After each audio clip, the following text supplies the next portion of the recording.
What's the story, Wishbone? What's the story, Wishbone? What's the story, Wishbone? My one and only. My name was Christella Stone, and I'm gonna tell you a bit about me before I start my story. I'm from Florida, and I'm 16 years old. I have long, curly blonde hair with natural black and electric blue streaks in it. I don't know why. My eyes have been described as crystal pools of sorrow. That's where my name came from. I have honey-tanned skin with rosy cheeks, and I possess blinding white teeth. I don't know who my parents are. They abandoned me at an orphanage when I was born. People have told me I'm beautiful enough to be a model, but I don't have the money, seeing as the mistress makes me do all the cleaning and cooking. In secret, though, I practice swordplay and archery. I'm really good, too. I can beat up any man with my karate, too, though I never took classes. No one at school likes me because they are all jealous of me. I just want to be loved, though. These good looks are more of a curse than anything else. One day I got up from bed and put on a pretty pale blue sundress and walked to school.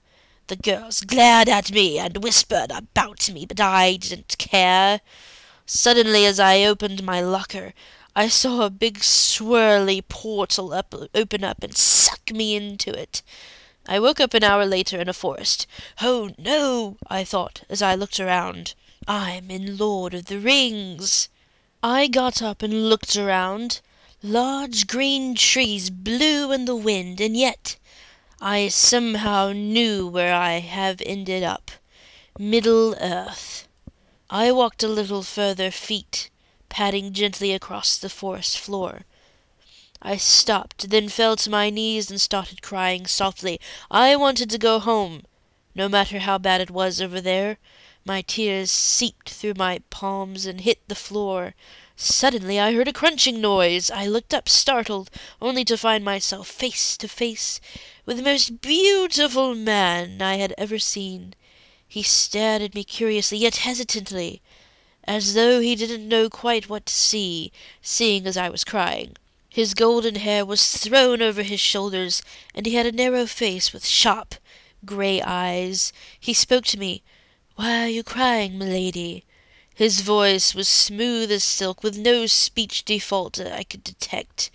My voice shook as I spoke. "I'm lost," I said, though that wasn't nearly it. He nodded, yet I knew he knew there was more to it.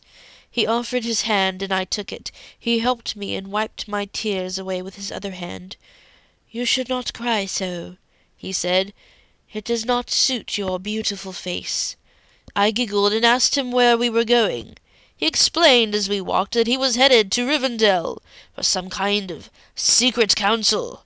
I, of course, knew what he was talking about, but I dared not say anything for fear of altering events here on Middle-earth.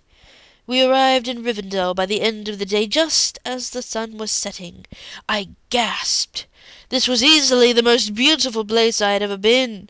Various springs and waterfalls coursed through the city with the setting sun, making them look like liquid gold. Elves walked around speaking quietly among each other. I was put in a beautiful bedroom to sleep, with an elven maiden to help me take my bath and dress. The next day I had been invited to join the Council of Elrond. Chapter 3. I nervously fingered the beautiful baby blue dress they had given me. It was long and sparkled a little. The neckline was round and showed off my necklace. The sleeves hugged my rail-thin arms, then billowed out at the ends, hiding my hands. It complemented perfectly my blonde hair with black and blue streaks. I sat in a chair next to Legolas during the council and listened patiently, though I knew about everything he was saying. Suddenly the dwarf got up and acted stupid, and then everyone started fighting. I froze and tugged Legolas back when he started fighting, shaking my head. The dwarf wasn't worth it.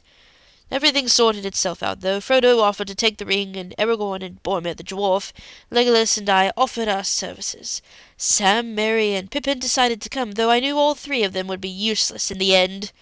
They would be good comic relief. We're pretty cute, though, so I decided they would stay. Elrond looked at us and said, 10 companions, you leave tomorrow.